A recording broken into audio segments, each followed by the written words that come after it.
Is about the city council elections on November 8th, 2022. We got going a few minutes ago at 7 o'clock. The November 8th elections are coming up. We have 2 of 5 city council seats. That's a meeting tonight. The incumbents are Regina Wallace-Jones and Ruben Abrica. They're up for re-election if they chose to run. 2 of the 5 East Palo Alto sanitary district seats are up. We're doing a meeting on that next week, and the incumbents are Dennis Schertzer and Joan Sykes-Miesi. And 3 of the 5 Ravenswood City School Board seats are up, and the incumbents are Meli Latu, Tamara Sabohamin, and Ana Maria Pulido. The election timeline is coming up on us. The nomination papers are going to be available next Monday. That's July 18th.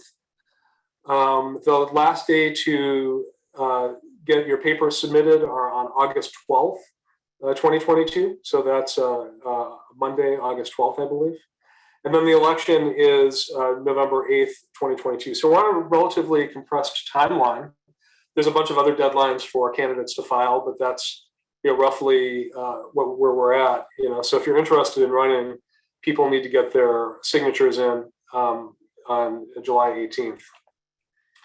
2020 election results. This was our recent election that had 3 people elected: Lisa Gaucher, Carlos Romero, Antonio Lopez.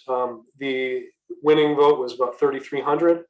The third place was 2,998, so right at 3,000. And then Webster Lincoln came in a very close 4th place with 2,929 votes.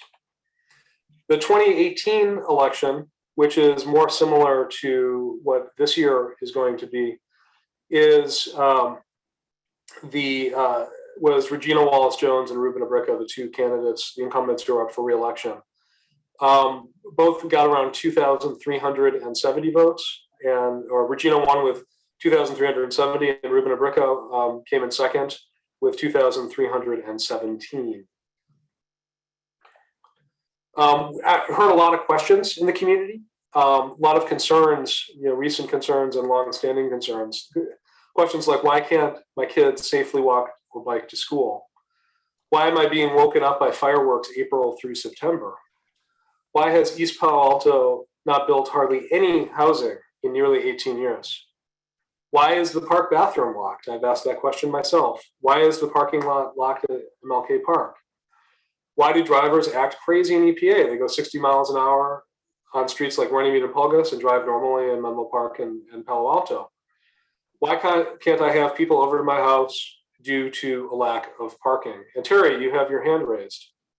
Yes, we're unable to see beyond your first slide. Oh, really? Yep. That's interesting. Thank you for pointing that out. Resume slideshow. So, okay. So this was 1, 2, 3, 4. Oh, okay. Now we can see them. All right. My apologies. I'm obviously not an expert at this. Does anyone have any questions?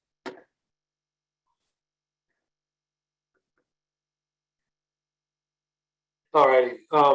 So the questions people have: why are people driving crazy in East Palo Alto when they drive normally in Menlo Park and other seats? Why can't I have people over to my house due to a lack of parking? We've heard that from folks in the gardens many times. Why are there loose dogs and feral cats everywhere in East Palo Alto? Why do I have to go to Menlo Park to go out to eat? Why do I have to go to Palo Alto to visit my bank? Why do I have to go to Mountain View to get my car fixed at the body shop? None of these services are here. So there's a lot of concerns in the community. The group that we've been getting together thinks that EPA needs to change. We need to get back to basics and focus on things that matter. This includes a competent city government and local agencies that are accountable and transparent to its residents, that's us. Police that enforce existing laws against speeding, fireworks, car sideshows, and other dangerous behavior. Parks that are clean, safe, and fun. Building a lot of housing at all income levels. Common sense regulation of street parking. Safe and secure streets that enable our kids to walk and bike to school, something that they do not do right now for the most part due to the dangers on the street. animal services that address the problem of feral cats and loose dogs, and mixed-use business development that brings needed services to the city and allows small businesses to thrive. With competent city government, we're interested in open and transparent meetings and communications with the public, something that has not happened this year. We have many open positions like police chief, city manager, public works director, city attorney, and a lot of other important jobs at the staff level. And we need to fill them quickly and competently with qualified candidates.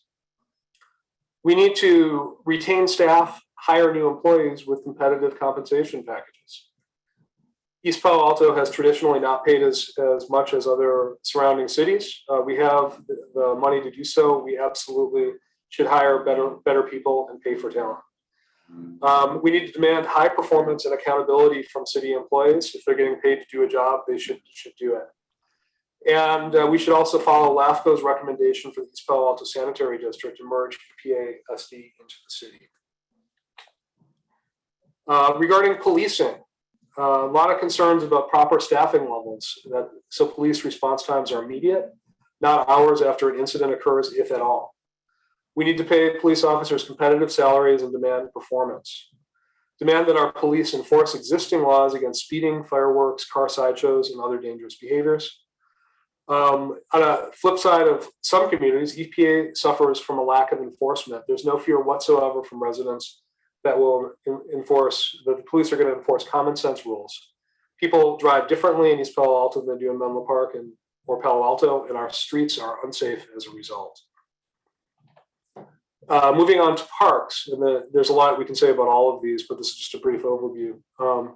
With parks, we need to hire a parks and recreation director. They got rid of that sometime about 15 years ago, and they never reestablished a parks and rec department, and it shows. We need to invest in our parks and dedicate a substantial budget to facility improvements, park programming, and include things like music in the parks, movies, and holiday celebrations like 4th of July, Juneteenth, etc.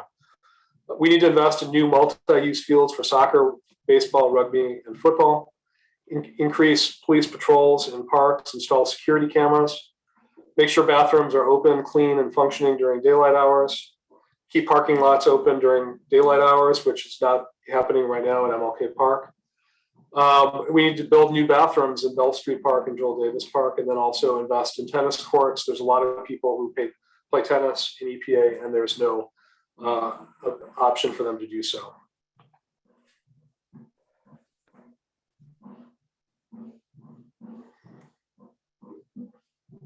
Just 1 second. I'm going to send a text to my son to he's practicing drums right now.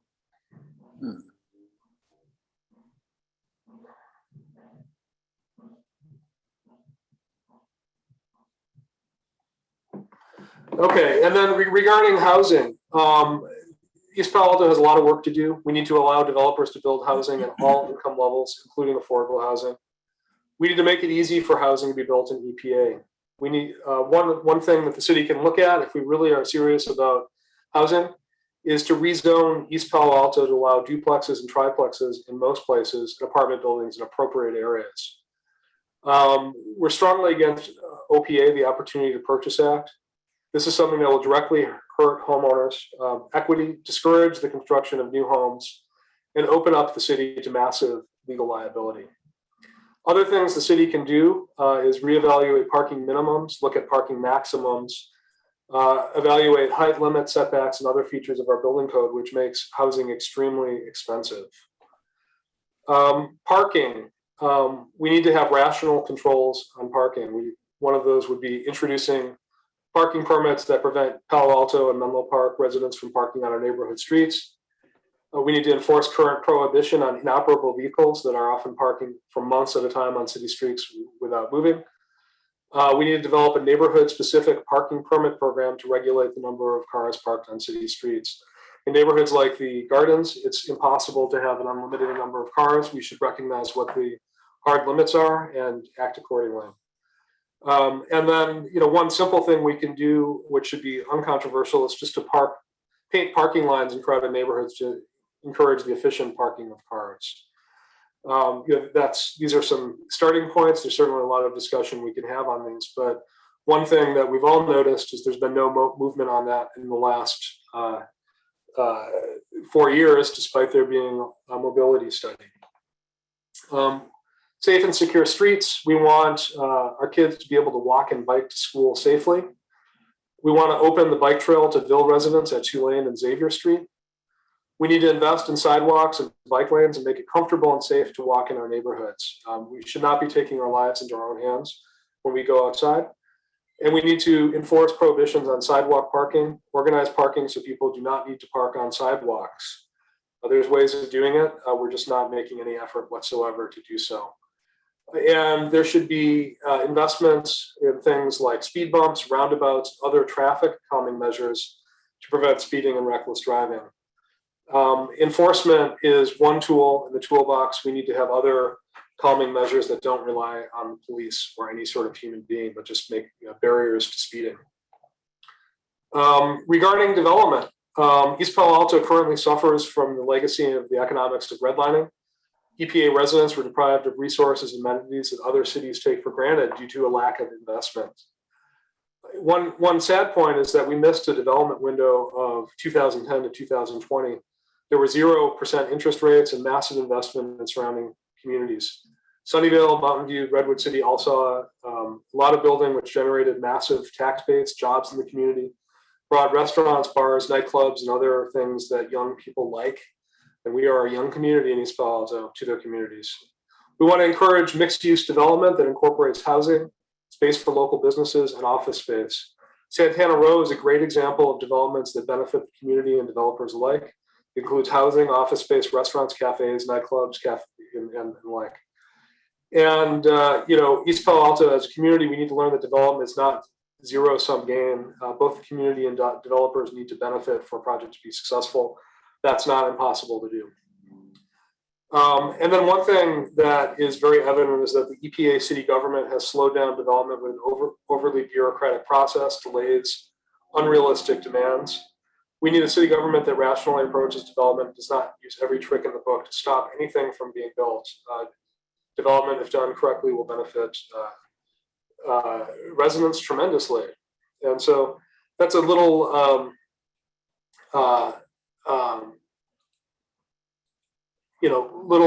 overview.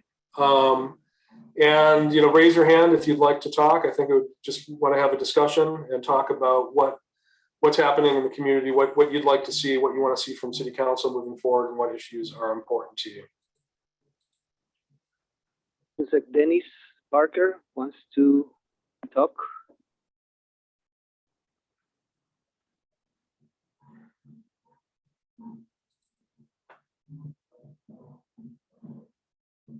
Who was that? Dennis Park. Dennis Parker. Alrighty, Dennis, can you talk or Microphone? Doc, Mark, this is Luella. Hi, Luella. Hi, how are you? I'm doing well. I thought of you when I was mentioning residents being concerned about not being able to have people over and park in their own neighborhood because they can't find. Yeah, my kids can't even come and visit me because there's no parking. But all the other things that you have mentioned, I agree 100%. And why do we have to live with all the garbage and all the stuff on the streets in this city? Why can't we walk up and down the sidewalks to take a walk or something? We can't do that because the cars are parked on the sidewalk to the fences. It's just so much that this city is just lacking.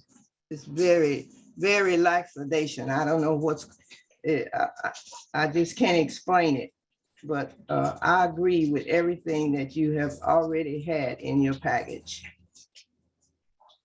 And thank you so very much. Well, thank you all. It's good to hear from you. Thank you for attending. One of the, I think there's a lot we can agree upon in East Palo Alto. And there's a lot that everybody is concerned about. And there's often, if you say, hey, look, we don't want to have fireworks, there's a whole, there's a whole dialogue around that, as if, anybody wants to be woken up at 3 o'clock in the morning. And, this is something that concerns a whole lot of folks. And when we get into these divisive arguments as if asking to improve our community is a bad thing, it's concerning that you can't have a dialogue about common sense solutions to things. And Webster, you were wanting to talk? Yes. Just about like the parking situation, because I've seen it it gets worse and worse every year. And I think since really the recession, when people were losing their homes, a lot of people, there's a lot of absentee landlords that bought up a lot of properties that rent things out. They just don't really have any sort of, they don't have, I don't think a lot of them don't really care about the community. So they'll rent to anybody, and they're not managing their properties well. And so as a result of all that, I think there's been a lot of overcrowding. And as a result of the overcrowding, you see a lot more cars in the streets. And there's just, it's not just cars being on the streets. There's just no enforcement being done at all, period. It's sad, there's cars that are double parked and not double parked, but like two cars being parked parallel to each other in the same area, probably because there's not enough parking, but there's nothing being done about it. It's like, I don't know, people just don't really care. And I think there's that and like a lot of other things that need to be enforced that aren't being enforced. Like we have regulations there's ordinances that we have that regulate commercial vehicles being parked on the city streets. So I'm talking about like those large moving trucks and semi trucks that are being parked in residential neighborhoods. There's no effort at all to curtail that. And I think this when it comes to parking, that's just one issue, but there's just no enforcement at all. And I think that needs to change. Yeah, I agree 100% with what you're saying. And I think everybody who lives in East Palo Alto, for anything more than 5 minutes, can see the problems. And the issue is that the city has seemingly taken the approach that they're not going to do any enforcement of anything. And that's a concern. If a car is broken down on the side of the street and the tags are expired, other communities will tow that vehicle and free up that space. East Palo Alto doesn't seem to be at all interested in doing that. And the residents pay the price. You can't walk on the sidewalks. You can't find a place to park. And other cities, this is not an impossible problem to solve. Other cities have done it successfully.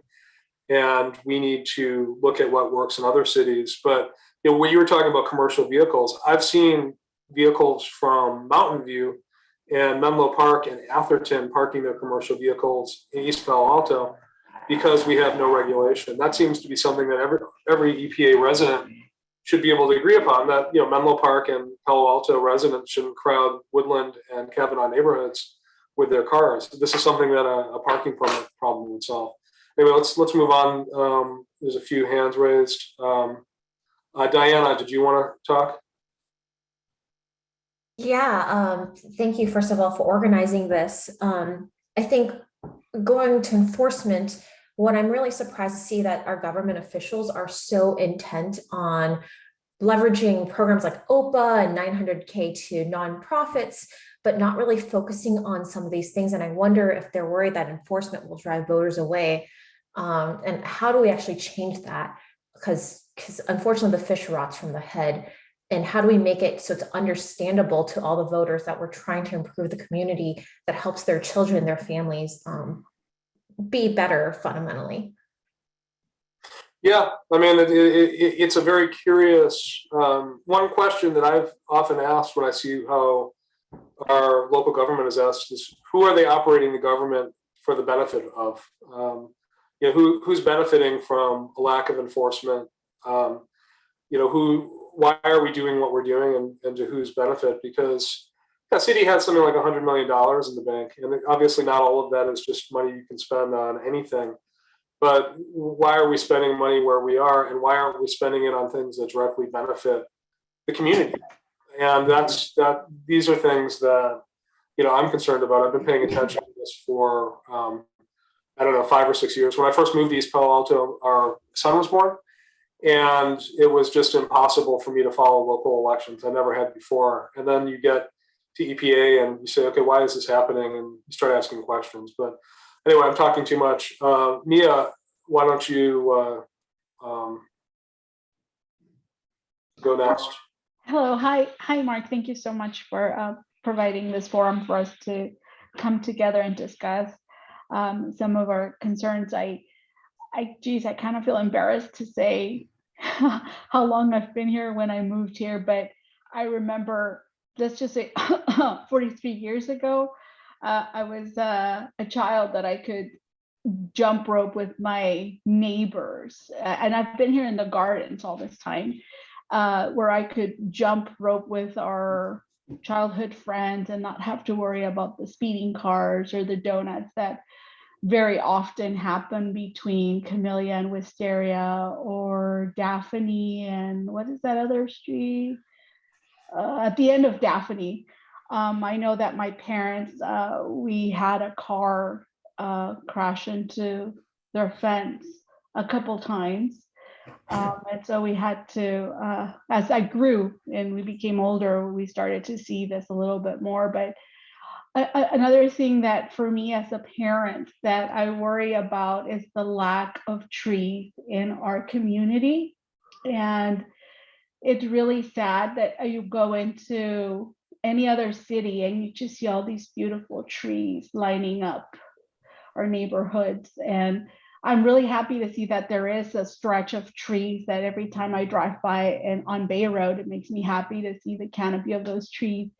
But just the fact that even our children can't have, the benefits of having these mature trees that can provide.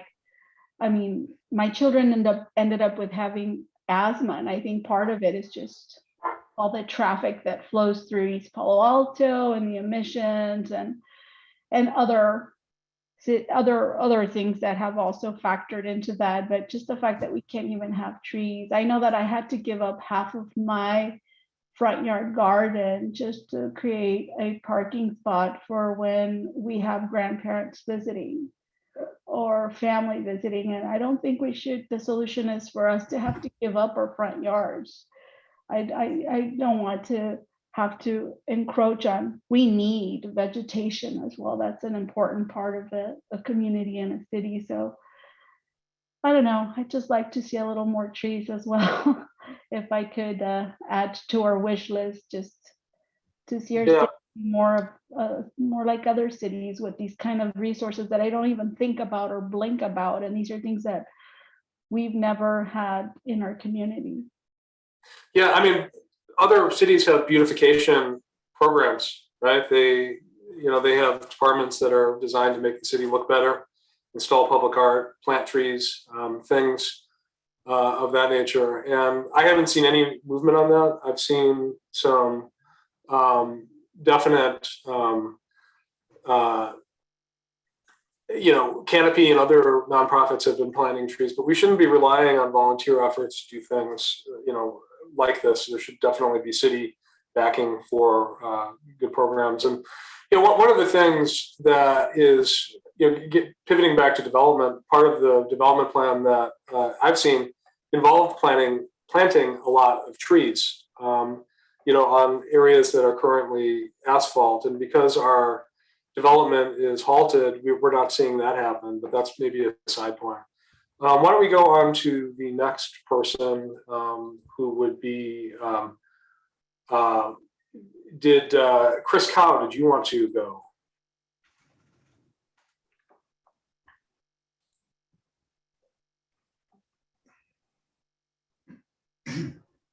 Chris, did you want to say something?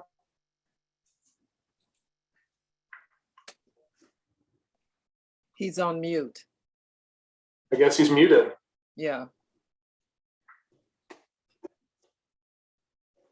Chris, you need to unmute yourself. Terri, you always have a lot to say. What are your thoughts on this? I know we've talked about getting a block of voters who just want common sense solutions to these problems, but I know you have a lot to say. You've been in the community forever.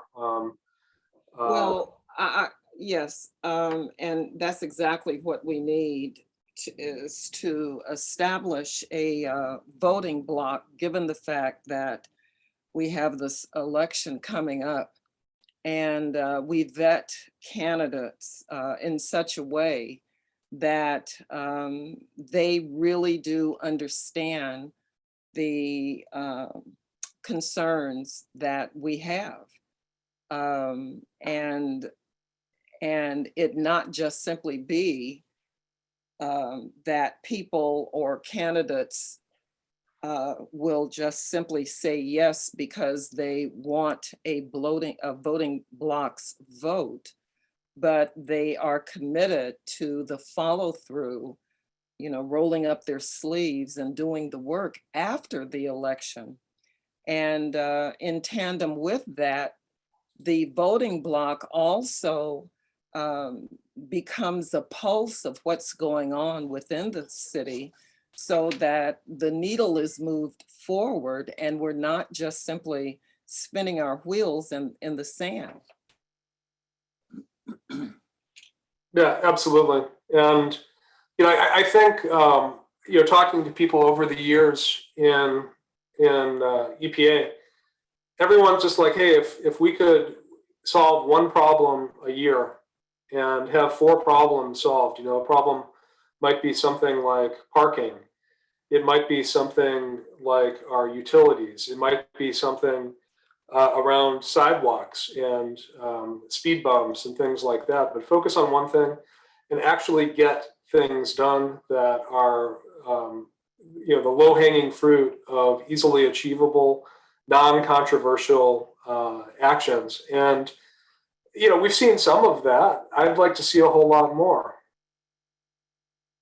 And, would like to see, actions being taken that, we see concrete improvements in the community. I mean, I think one of the frustrations that a lot of people in EPA have, and I've only been here 13 years, I've been here since 2009, but with, a whole lot of folks, we haven't seen anything get better. We've seen a lot of things get worse. And it's really interesting because if you look at where the city was in 2008, it's in a much better place today than it was in 2008 in terms of money, reserves, finances, all of that. And we're in a situation where it seems like the city isn't addressing a lot of the longstanding desires of the community, despite having the resources to do so.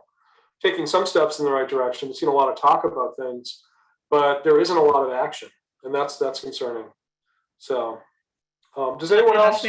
Well, I think also to your point, it doesn't help that there is constantly a revolving door of key city employees. And, when you don't have a city manager or you don't have a police chief, and again, people in key positions, things don't move. And so as a consequence, we as citizens are left feeling frustrated because nothing is going on that is noticeable to us that particularly addresses our concerns and our needs.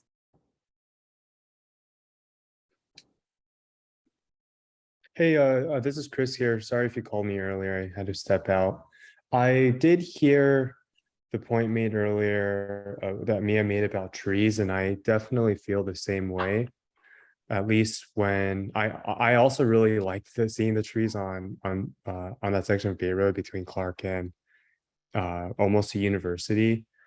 I actually had a conversation just like an hour ago with a resident of East Palo Alto. He lives over near West Bayshore, and I've been thinking a lot about bike lanes and making the city easy to get around without necessarily relying on cars. And he brought up a point where even on West Bayshore, when he wants to get to the nearest grocery store, the Market at Edgewood, when he kind of crosses the East Palo Alto border and goes into Palo Alto side, there's actually no bike lanes on that road. Almost, he feels almost as if he's being kept out of Palo Alto in some way. It was his own words. So that was something I thought about as well. I've been, even though I live over here near the Ravenswood Business District, I've been thinking a lot about on the other side of the freeway and how easy it is for people to get around. And it sounds like I hear a lot of people having trouble with like parking and not being able to get around in a safe way. He said some cars go like 60 miles per hour. So those are just some of my thoughts wanted to add. Yeah, it was interesting. Speaking of the west side, over the ramp, I was talking to the San Francisco Creek JPA today. And one of the exciting things that's happening is because they're constructing a new flood abatement, basically putting a channel so there's more flood protection off the creek, which is the source of a huge amount of flooding in Palo Alto and East Palo Alto in the last 50 years.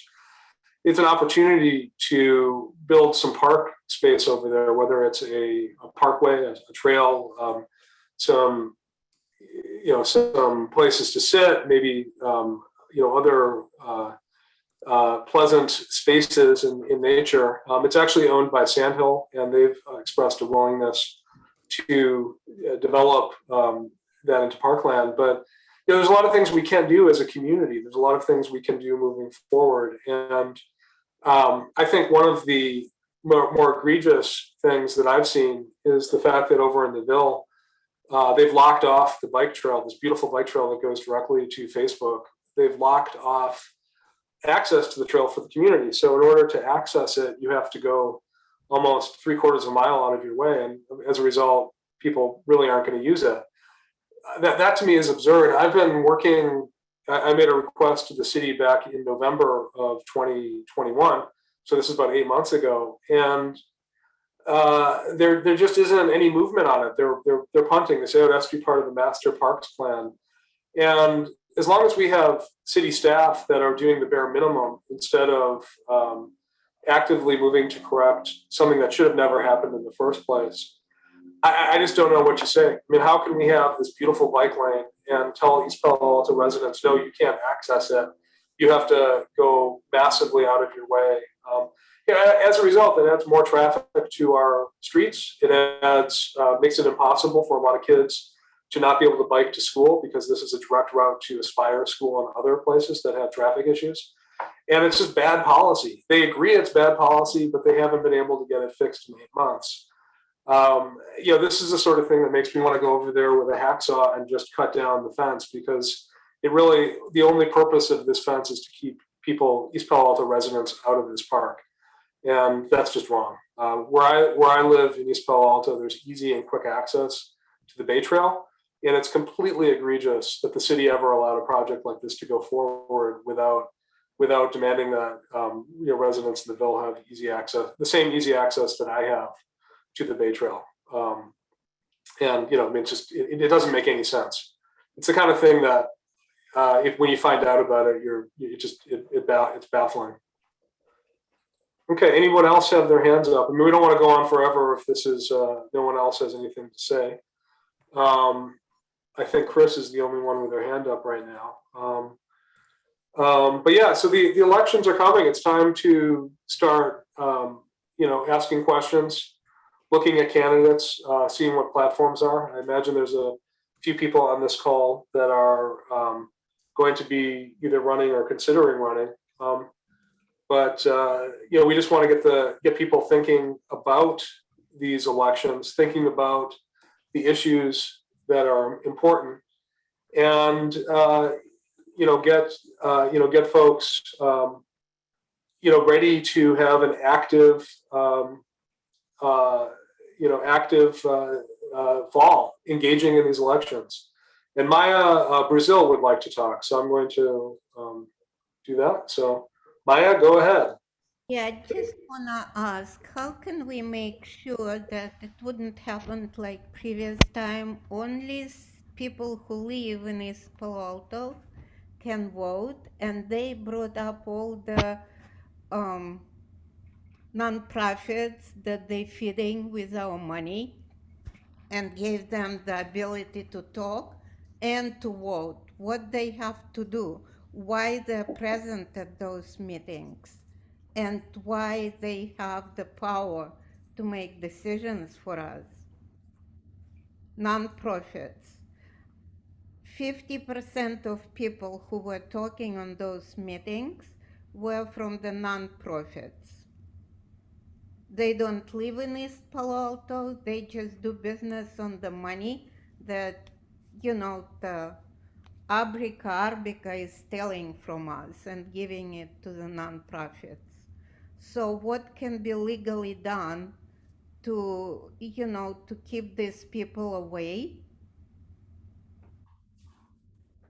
Yeah, I don't know if anyone else wants to address it, but I'm kind of concerned that groups that I've seen taking an active advocacy role on policies in East Palo Alto are in turn getting pretty large amounts of money. One of the last meetings, Carlos Romero was advocating for $900,000 in grants to UCA, to CLESPA, and to Nuestra Casa, and under the guise that it's for anti-displacement. And anti-displacement's great, but we have a lot of priorities in the city, and a lot of the things that the nonprofit said they were going to do were just basically organizational building. It wasn't anything related to active displacement. And I frankly don't think the city should be directly funding groups that are getting paid to advocate and campaign for people on city council. I don't think that's a good use of public funds. But Maya brings up a very good point. I mean, the role of nonprofits is, in my opinion, very is complicated. And there's some that do outstanding work in EPA, and I wouldn't want to paint everyone with a similar brush. Diana would like to talk, so go ahead. So my concern with the nonprofits is there's no accountability. And if we actually hire an outside contractor, there's an ability to chase after someone who actually doesn't do work. And so that's what I would urge, both on the city government and on those who work there. What are they actually delivering to the people of East Palo Alto, and not just a bunch of words? Because I see a lot of words coming out. But I went through a remodeling process, and gosh, they called things out that were just so they could come back and claim money for it. And I see that as a trend all over through EPA.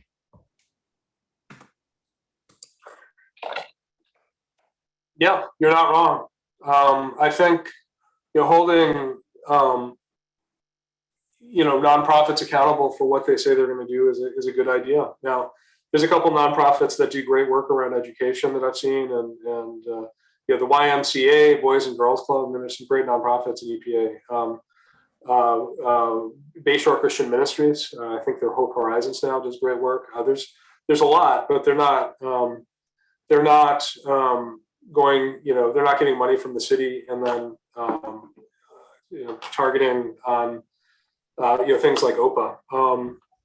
Sherman has a question. Are we going to discuss OPA? OPA is bad and will destroy EPA's economy.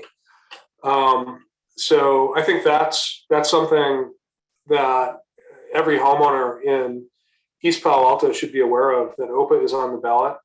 The current plan is to delay OPA until after the election and then revisit it at that time. If the elections go in one way or another, it's going to determine the future of OPA. And the Opportunity to Purchase Act is going to dissuade the construction of new homes in East Palo Alto.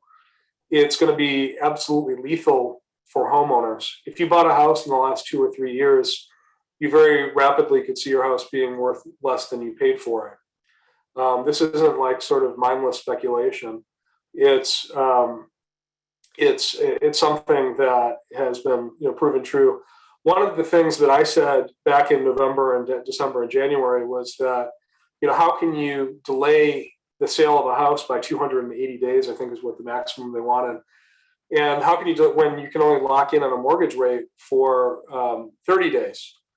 And at the time, Carlos Romero Rubin Abrica accused me of lying, said I was spreading disinformation and the like. If you look at what has happened in the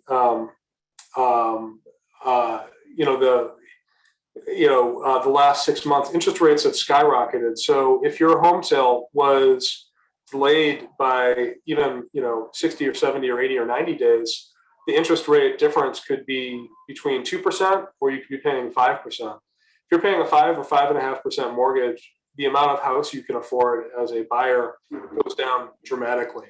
And so, that simple critique that you can't delay the home sale by 280 days and not affect home prices, we've already seen it play out, and we've seen in real time, just since they proposed to OPA, how negative a home delay sale is. I'm sure Maya, who works in real estate, can appreciate that. But I mean, imagine you want to buy a house, there's a delay on the sale, and then your mortgage payment goes from being $1,800 a month to $3,200 just because you couldn't buy it and close the deal in the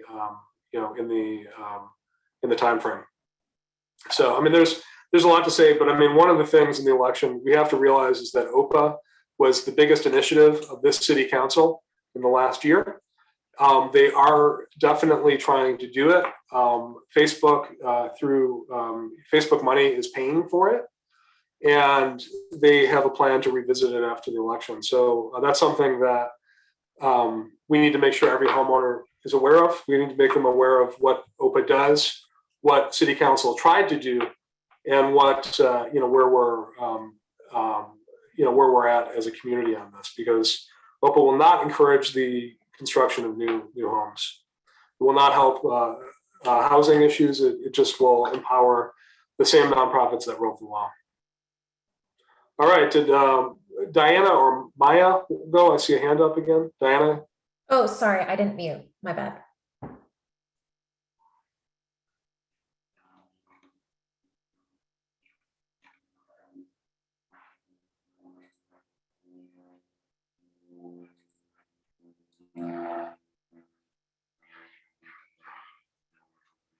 How do we consolidate this and actually get this to a candidate and actually vote on this? I think that's my key question, right?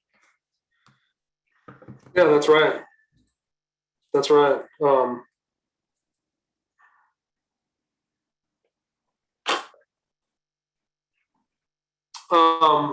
I think these are definitely issues. Maya, you have your hand up. Did you want to say something? Yes, while we still have time, maybe it's a good idea to do mailing to all the absentee owners who are not aware right now what's going on. They're not participating in our meetings. And then when the time to vote come, then they bring, students, high school students who reading notes that are given to them about the OPA. Let's do mailing to the absentee owners. Yeah, I think that's an issue. Michael Baum would like to talk. Hi, everyone. I really appreciate everybody's participation in this, and thanks, Mark, for organizing. And I think this is great. I think, I agree with most of everything that's been said here. And I think, there's two things we should be doing. One is we should definitely make sure that we are very, very clear with the candidates who run for those two open seats for city council about what our priorities are, and that we expect them to adopt those priorities, or as much as we can. And then the other thing is we should make it clear to the city council that if they continue to act in ways that don't benefit the city, and you guys we've gone through the litany of non-enforcement of just about every law and policy that they enact in the city, that we'll remove them from office. I think the city of San Francisco was a great model of what happens when you have a public official who doesn't act in the best interest of the community when they remove the district attorney. And I think we should not be afraid to take that same tact with our city council.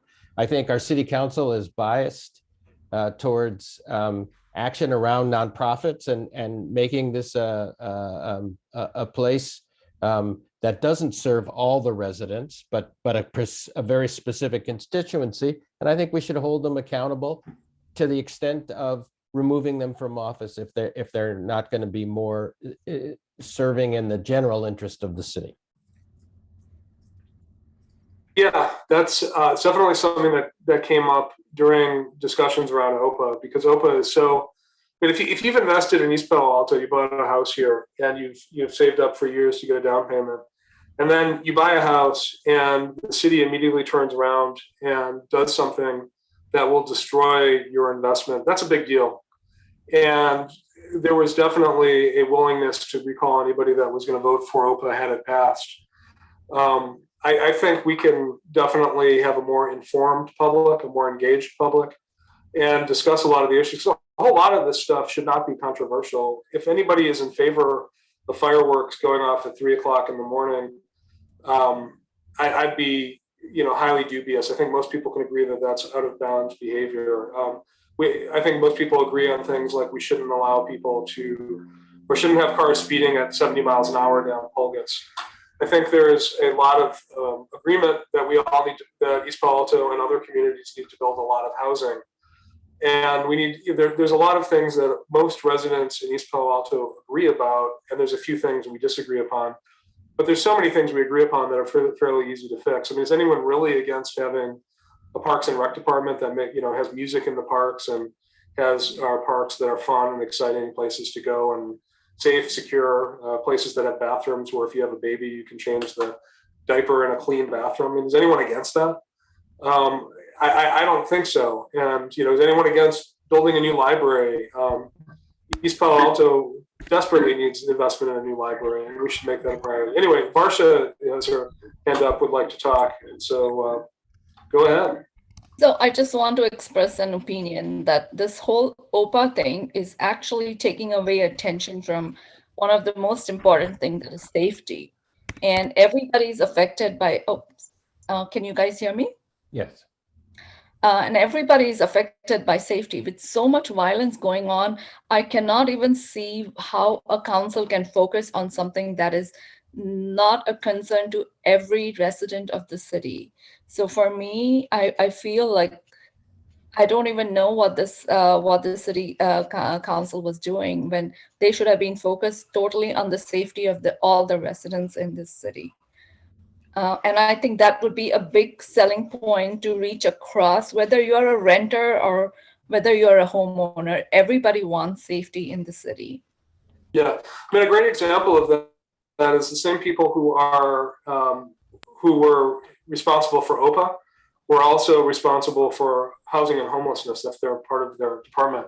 And, so we see homeless people taking over Bell Street Park.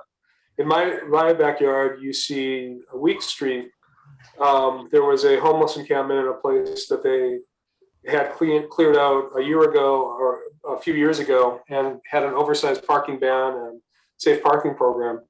The cost to the city to clear out Bell Street Park and to clean up Week Street was over $100,000. There was a lot of money spent on things like bio.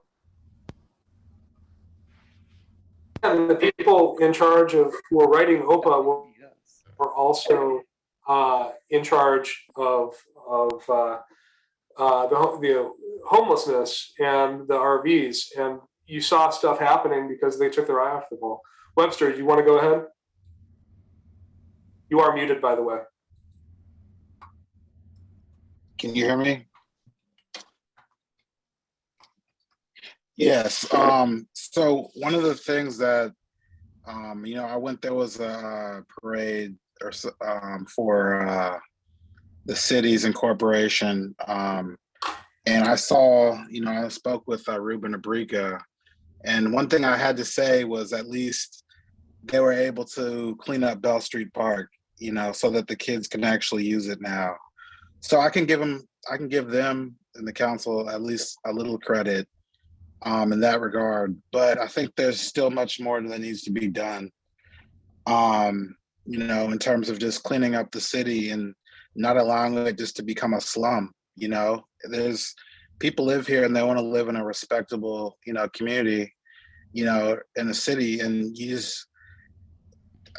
I think that there's just still much more that needs to be done in terms of, enforcement, parking, and, making sure that there's not an accumulation of vehicles and, that are contributing to blight, in the community. So, I think that the council, at least now, they should focus on working for the residents and really not themselves, so, or at least, so that's how I see it. But at the end of the day, I think, I can give them some credit for cleaning up Bell Street, Park, and because it's been like that. It's been pretty bad for a long time. Well, I mean, I like to give the city credit where credit's due, but the fact is that people were complaining about this 7-8 months ago and had reached out to city council members back in December, January, when it was starting to go, and they didn't do anything about it. And that's a concern. We shouldn't have to wait until things are absolutely atrocious to get city to take action on very practical things. There was drug dealing, prostitution, all sorts of bad behavior in this park. So, Robert Wilson, you have your hand up. Yeah, actually, this is Janice. I think our most urgent issue right now is killing this OPA thing so that we can move on to other city issues. The whole OPA thing is going to benefit maybe 1 or 2 households a year, maybe, and just a huge windfall to these nonprofits. It's not going to really benefit the vast majority of people in the city, and it will only hurt us. So I think that's our most urgent issue now, is to kill that. Yeah, I don't think it's going to benefit any family except for nonprofit, the OP. The math doesn't work for the OPA. So for any family to use to do the OPA stuff. But the fundamental thing is, to kill OPA, we need to elect a different council. So we need to find a candidate, and then we need to work on getting him or her elected so that we can kill this OPA. Yeah. Okay. This is Terri Vines speaking, and what I've done, I have entered a in the chat to everyone, that if you are interested in being a part of a voting block, to send your name, and we'll add it to our list. And you need to send it to EPA Concerns 2022 at Gmail. And it's, again, that user ID is in the chat. And if we come together, and both others have said this, and this is one of the things that we have been working on, to establish a voting block so that we can vet the candidates that are running for office, and be a strong voice to make sure that our concerns are heard, and that the city is doing more than being single-threaded with OPA. Yeah, and I think one of the important issues that I see around housing, and OPA is a poorly constructed attempt to address housing, is that East Palo Alto has not been good with housing. We did not hit even 50% of our RHNA numbers, the RHNA numbers. They got slightly ahead on affordable housing, but they missed dramatically on market rate housing. And we have issues in the city. We need to be addressing the sanitary district, which is effectively there's a development moratorium on everything until that's resolved. But the city as well has to be a fair and rational player with development. development and not block market rate housing. Because if you block market rate housing, those Facebook and Google employees are going to find places to live. And instead of going into new housing, they're going to go into the gardens and buy up properties, all throughout the city. You need to expand the number of places that people can live. And when Lightree opens up in, I think early next year is the targeted date, I believe that's the first new apartment building opening in East Palo Alto since around 2004, 2005. It's been well over 15 years since an apartment building's opened up. And that's, if you're serious about housing, that fact should be, should be scary. And then for them to both, on one hand, not be, block housing that's being constructed, and we can go into details about how Sandhill has been waiting 4 years to try to build 800 units, but then to pursue OPA as a tactic to not expand the housing supply, but to take over the existing housing. It's really deplorable, and I don't agree with it at all. I think, and to the point, I think we are, we do need new candidates on council. We need people who are going to be acting for the benefit of the community and have a strategic vision of how these decisions are going to look today, how they're going to look tomorrow, how they're going to look 3 years from now, how they're going to look 10 years from now, and take an intelligent approach to all these things.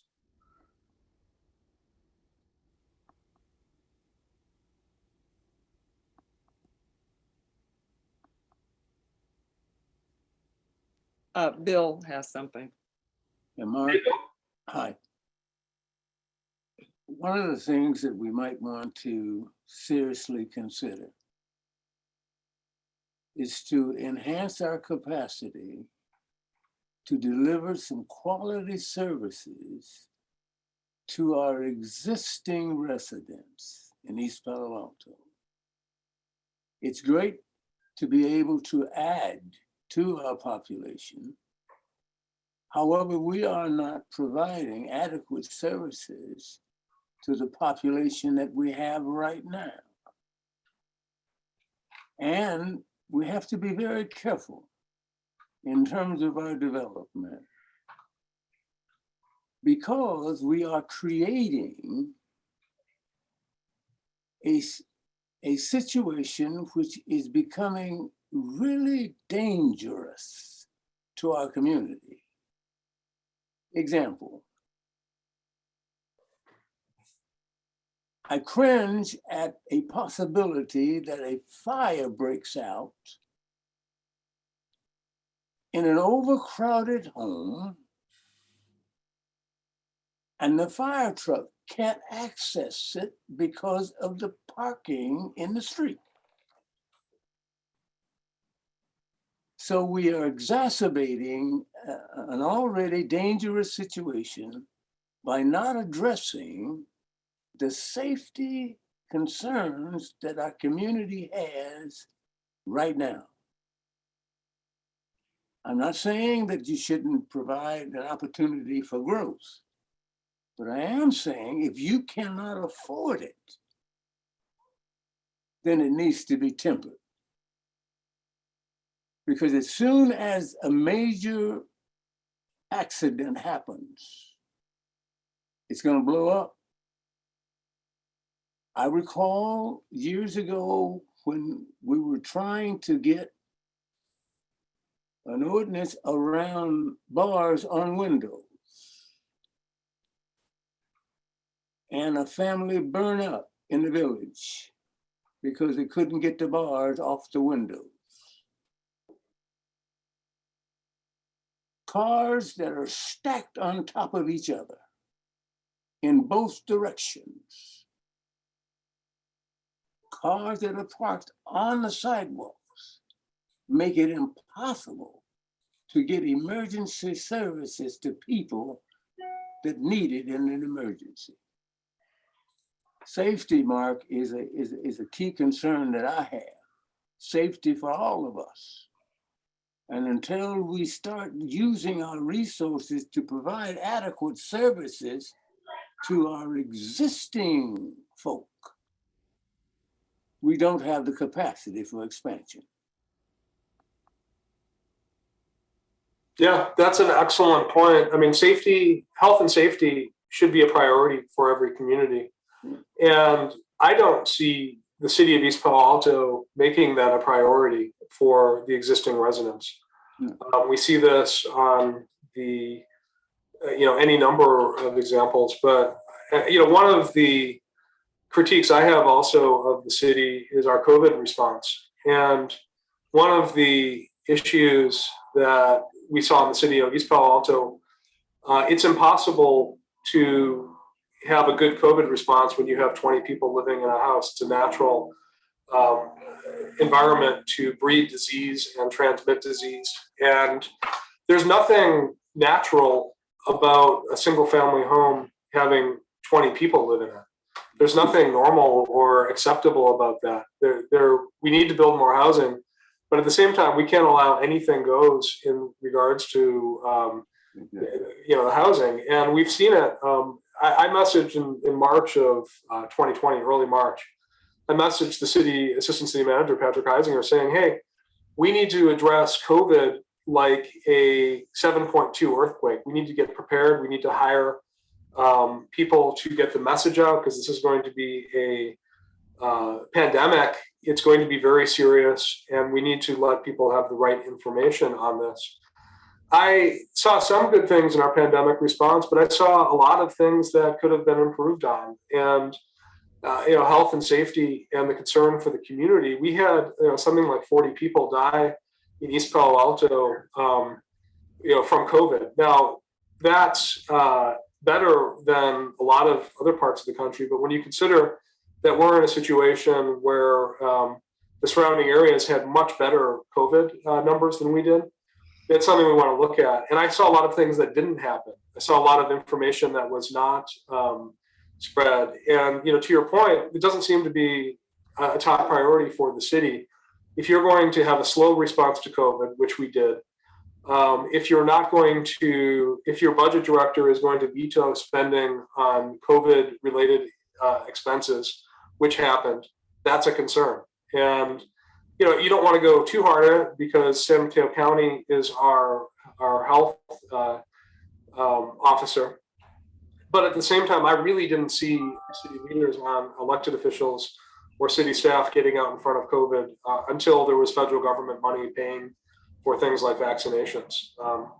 It went months at a time where there weren't any public service announcements around the spread of COVID, letting people know that it's spread through the air. It's not spread through surface contact primarily, but wear a mask, wear a good mask, all that stuff that I hope everyone knows. And it is concerning. Health and safety, security, policing. These are the primary functions of a local government. They're the basic functions of a local government. And how dare you work on these things that take a lot of time and money when you can't get the basic stuff right? Anyway, I'm ranting and raving. Robert Wilson has their hand up. Did you want to talk? Or the Robert Wilson Zoom account? Oh, I don't have my hand up. Sorry. Okay. In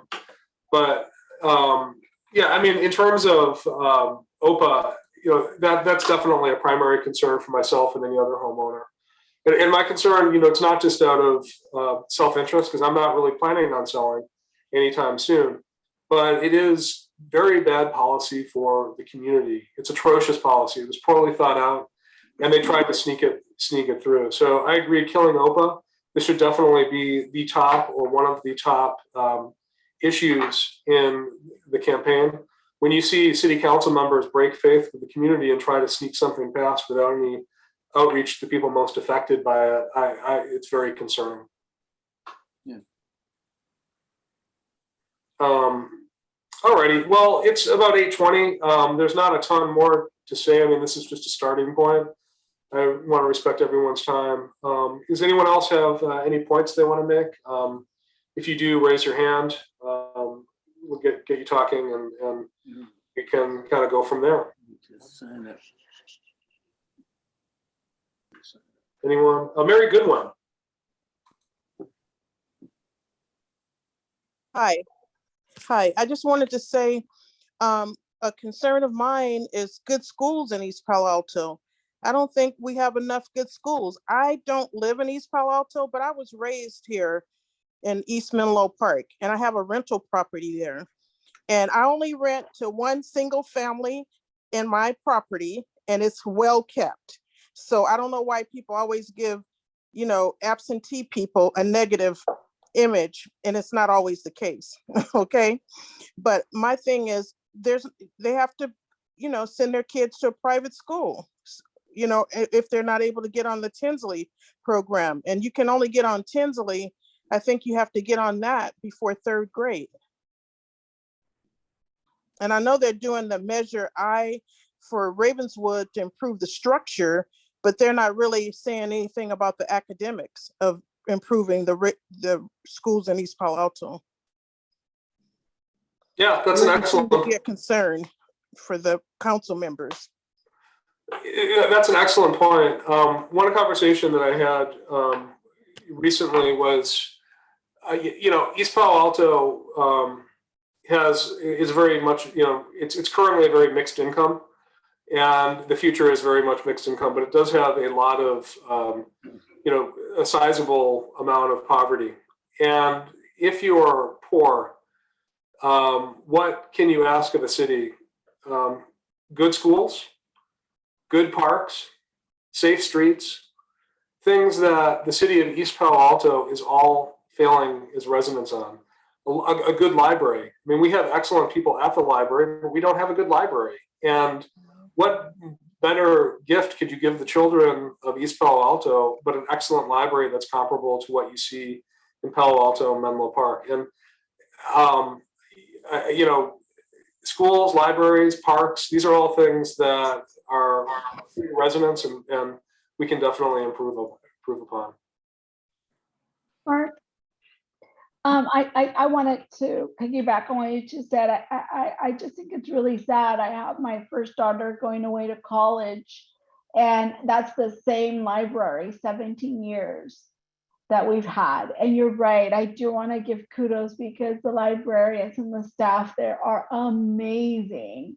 The type of small miracles that they can create for our children or our community is just amazing. I remember one summer they had like little coding before, I think this was before street code, that they had like some coding for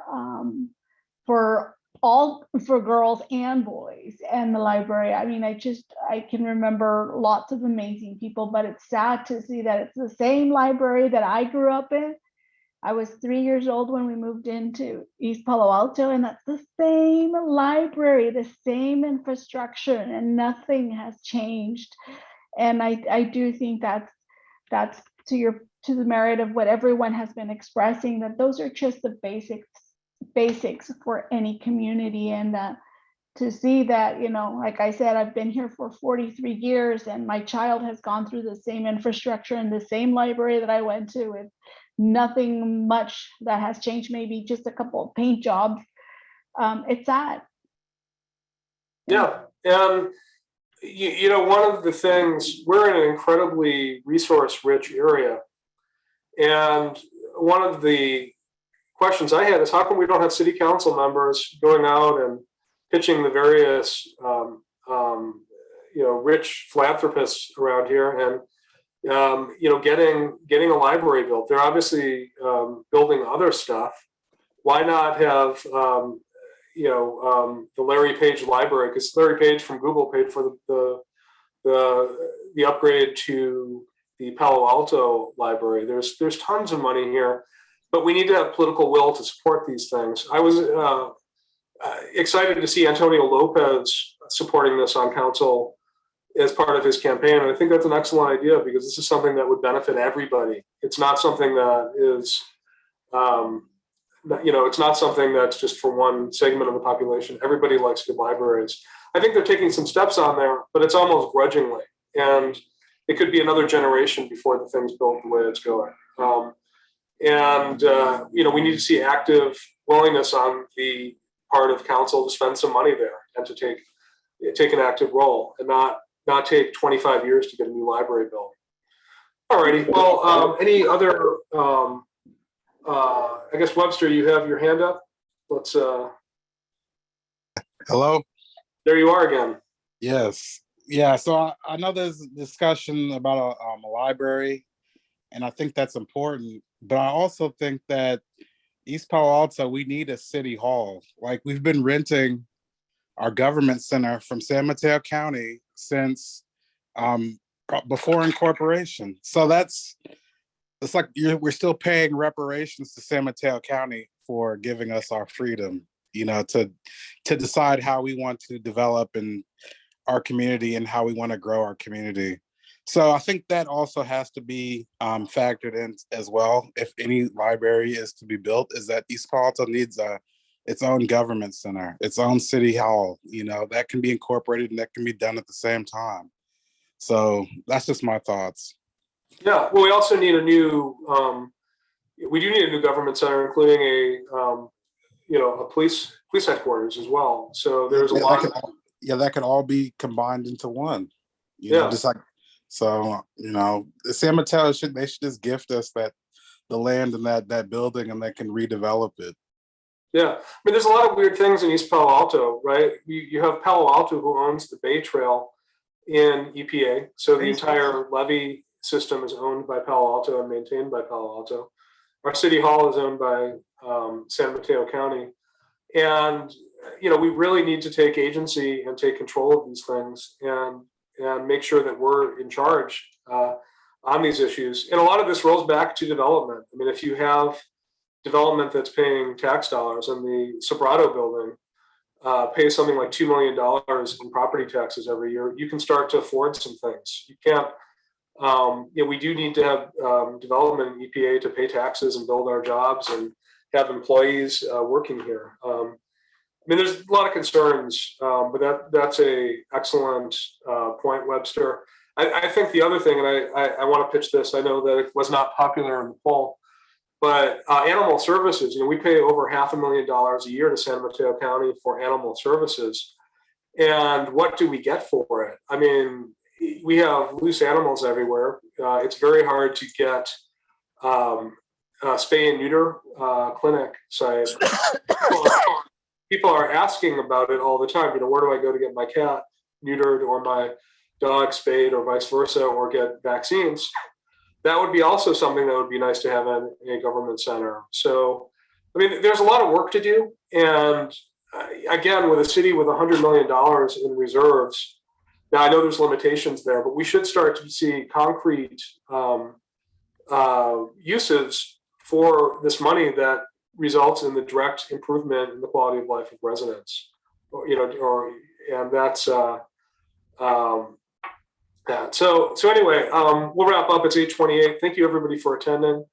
Appreciate your time. We're going to need, in order to win this election, it's going to need about 2,300 people voting for candidates that have common sense solutions to the problems. And so I want to throw that out here. This is just the start. The nomination period opens up next Monday and will continue. And I hope you encourage everyone to get involved, think about the issues, think about solutions, because East Palo Alto, I don't think we can keep going the way we are. We're having people displaced for a variety of reasons. We have people who can't afford the rent anymore who are leaving. We also have families who are choosing to leave, both renters and homeowners, because they don't want to have their kids run over by cars. They don't want to have gunshots. They want to live in a community that has parks and safe streets where the kids can walk and bike to school. So I think there's a lot of changes that need to be made. I'm glad everyone was able to join, and thanks for joining in. All righty. I will end this meeting then. See you, everybody.